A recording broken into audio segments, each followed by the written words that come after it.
Hello and welcome to Coach Hoots' Hot Corner for the week of February 15th, brought to you by bchornetsports.com. Hi, I'm Coach Jared Hoots, and I hope you all had a very happy Valentine's Day. And with the basketball season winding down, on this week's episode, we're going to take a look at the past week in Hornet Sports, what's on tap for this week, and on the high horse, we're going to tackle why there's an official shortage right now.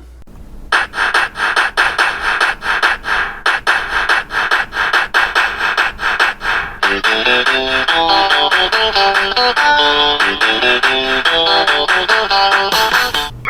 do this!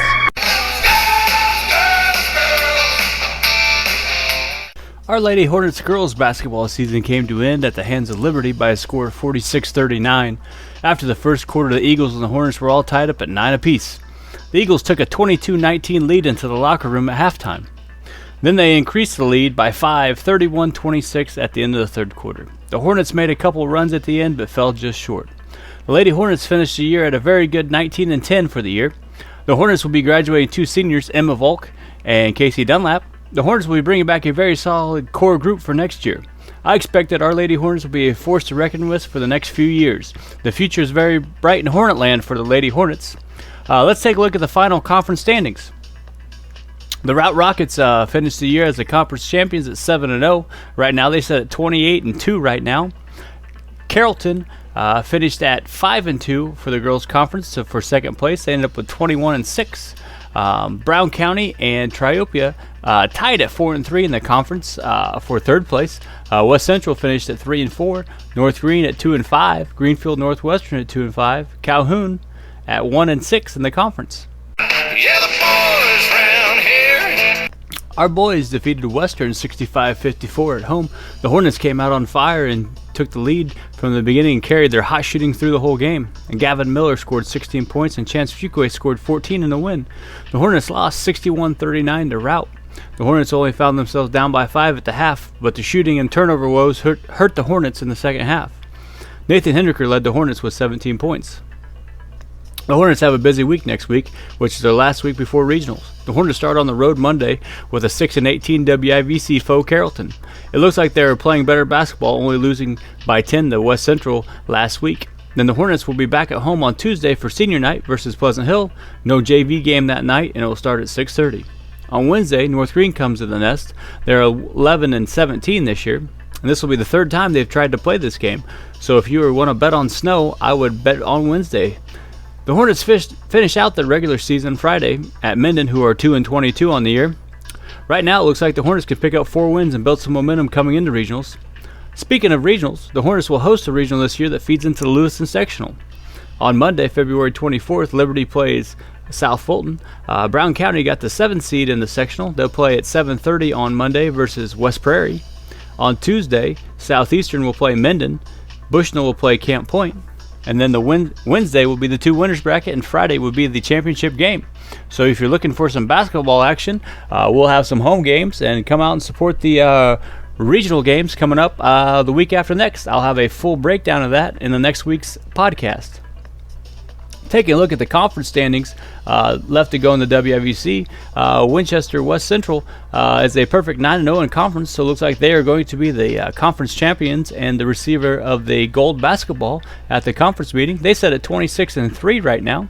Route's setting at 6-1 in conference, so is it Triopia at 6-1, Calhoun at 5-2, Brown County at 3-3, Greenfield Northwestern at 4-4, North Green at 3-5, Grigsville Perry at 2-5, Carrollton 2-6, ISD 0-6, and Pleasant Hill 0-7.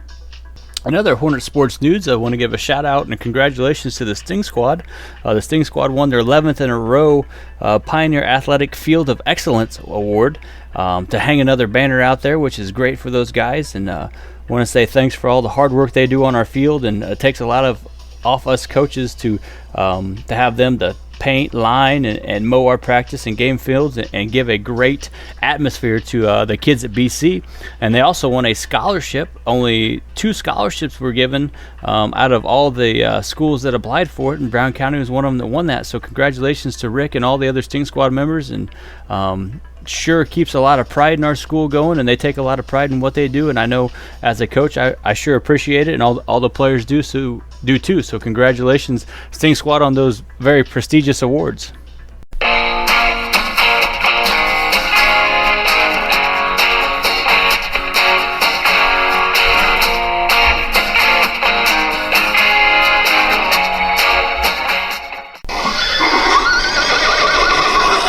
On this week's High Horse, we're going to talk about the official shortage that all sports are going through right now. You know the feeling about being excited about watching your favorite team play. Your team comes out and everybody goes crazy. Then the other team comes out and their fans go crazy. Then the men in zebra stripes come out and everyone starts talking under their breath. Oh boy, we have so-and-so officiating tonight.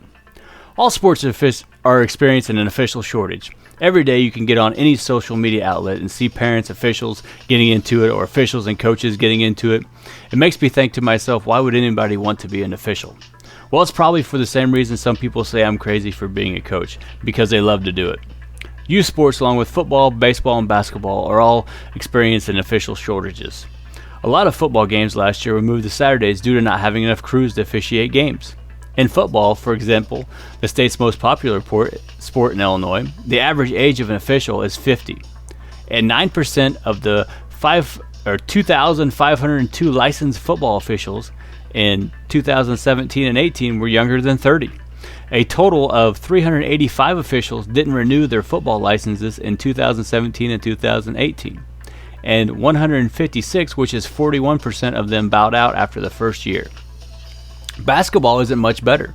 The average age is 49 years old, and 14% of the 5,598 officials are 30 or younger. There were 1,200 non-renewed basketball licenses, and 46% of them didn't renew after just 1 year of work. So you might ask, why is there official shortage?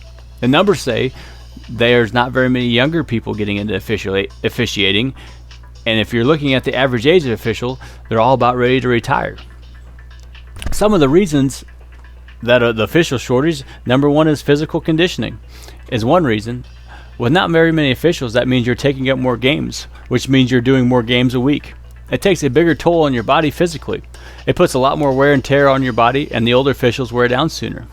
They may not be taking only 1 or 2 games a year, or 1 or 2 games a week, just because of the fact that, they just don't feel like doing the games. I know for us, for example, we went to hiring 3-man crews for JV that will also do the varsity game, so you don't have to hire so many officials because there's not very many to choose from. Another cause is mental stress. Being yelled at all game and everybody thinking every time that you made the wrong call, I'm sure is not easy. You have to be thick-skinned in order to be an official. After a while, I'm sure it just gets old. You might even start second-guessing yourself. An official definitely does not get paid for all the verbal abuse they take. I read an article in Wisconsin that harassing a sports official in Wisconsin could be a crime punishable up to $10,000 and 9 months in jail under a proposal to their legislature. Another reason that people stop officiating is life just happens. Sometimes their kids get to the age where they'd rather watch their kids play than officiate. Sometimes their job, if they switch jobs, they're not allowed to officiate anymore because they can't get off work early enough. Far too often, officials get launched into the officiating world, and they're largely on their own. It's a sink or swim environment. You have to make the connections. You have to do a good job to get rehired. So let's take care of some of the issues here that might help out the officials and keep them for longer. Number one would be better training after the initial round. The one and done won't cut it. Officiating is an avocation where you can learn everything you need to know in a one and done training. Even if you try to give officials everything you think you'll need to know, it's not realistic to absorb everything in one phase. It takes time and continued effort to master the rules, skills, and needed to be successful on the court. Some associations recognize that by creating tiered levels of training, many local associations has one level and one class to bring back the second-year students to refine their umpiring, but also needs to be opportunities for continuing education for officials at all levels and at associated meetings and camps and clinics. The next thing is better feedback, especially when you're first starting out. Good feedback, other than insane comments from coaches, players, and fans, can often be hard to get. Sure, you could do your self-evaluation, but when you're new, you don't know what you need to know or what you need to do. It's helpful to have a system in place where new officials will get solid feedback that will help them improve, which can make the overall experience of officiating better, which will logically lead to more officials sticking out longer. The challenge is getting experienced officials who have their own busy schedules and full games to give up their time to watch some of these younger officials do their thing. Better mentoring. Make sure the new officials have a chance to get important feedback, and make sure someone is there to give them new officials needed encouragement when the road gets a little rough. That doesn't require some time on the part of the veteran officials, but in every association, there's willing to give back to the fellow officials if only you ask. And the last thing is to take pride in being an official. Be very professional. Make sure you dress appropriately. Make sure your mechanics are the right ones. Be confident in your calls. After the game is over, the next time you have the team, it's a new day. This one sometimes is hard. Sometimes you have an official before and maybe you didn't get along with a certain coach or certain players. You have a notion how he or she will call the game, or a bad call they made before on you maybe. I've tried to go into every game with a clean slate, and I think officials also need to do the same thing. Carry yourself how you expect coaches and players to do also. I've heard officials swear at kids, put them down. There's no need for that in sports. Just like everything, there are bad coaches out there, and there are also bad officials out there. There are channels you can go through to make sure that they're held accountable. Most of the time, your fans will act how you as a head coach will carry yourself when acted towards officials. All I know is there's no way that I can officiate games. I watch the game way too much. We've had some great officials out there in our area, and I greatly appreciate their dedication and commitment to our area sports. I really enjoy working with them, and have built some lifelong, lasting relationships with them over the past years. Just remember, the next time you yell at an official, if they weren't there, the kids would not be able to play. And I hope it will never come to that, but the way the numbers are going, it's not looking too good. This has been a production of bchornetsports.com. This is Coach Jared Hoots signing off. Get out and support your BC Hornets this week. And remember, make sure you're living life like a 3-1 count. See you next week.